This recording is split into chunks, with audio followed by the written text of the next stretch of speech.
Hi, my name is Joy and I'm the children's pastor here at Vineyard Church. This past fall, my husband and his father went on a backpacking trip, and Pap took with him all of his sons, his grandsons, and even a great-grandson with him, and they backpacked through the Allegheny Mountains. In December, he turned 85.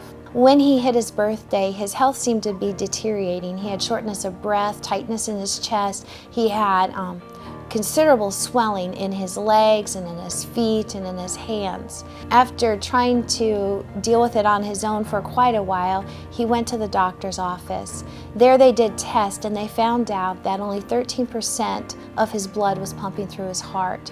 Also, all of his arteries were clogged between 80 and 90 or even 100%. You see, John's life is really important to us. Not only is he the patriarch of the Harvey family, but he has also been married to his wife of 63 years, who's in the later stages of Alzheimer's, and he is the primary caregiver. The outlook for John was pretty dismal, as being that insurance didn't cover very much for him to get the health care that he needed. He did not want to do any kind of surgeries or have a heart transplant of any sort. So he was just doing the medicine that he could acquire, and at that point we just all really started praying that the Lord would heal him, because the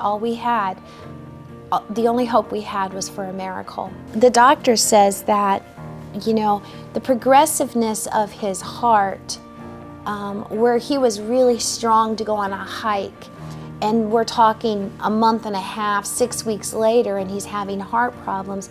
The doctor says that part of that could be related somewhat for that progressive heart failure to occur, and to be such a shock to him was due to a broken heart of his own, as he cared for his wife and saw her health diminishing and her memory diminishing so quickly.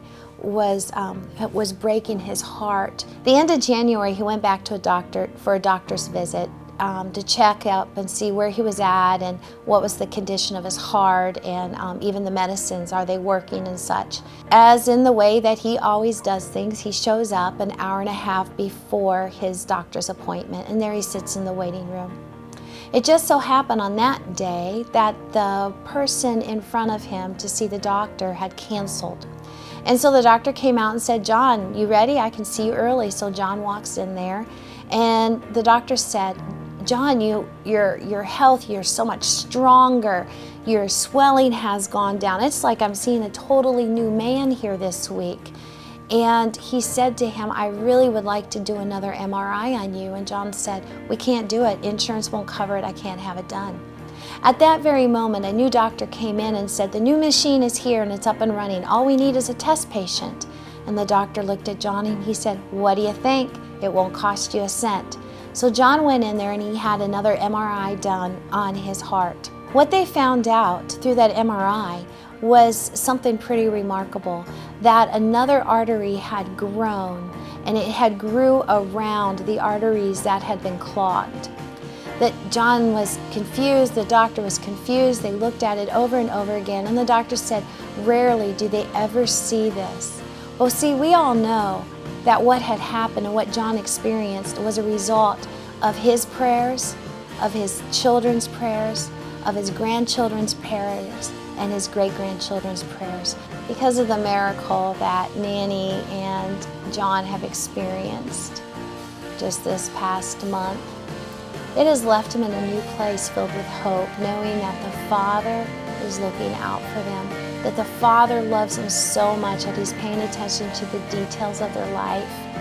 But also, it just fills them all with hope, and Pap especially, as right now they already are talking and planning about the next backpacking trip that will take place in this next October.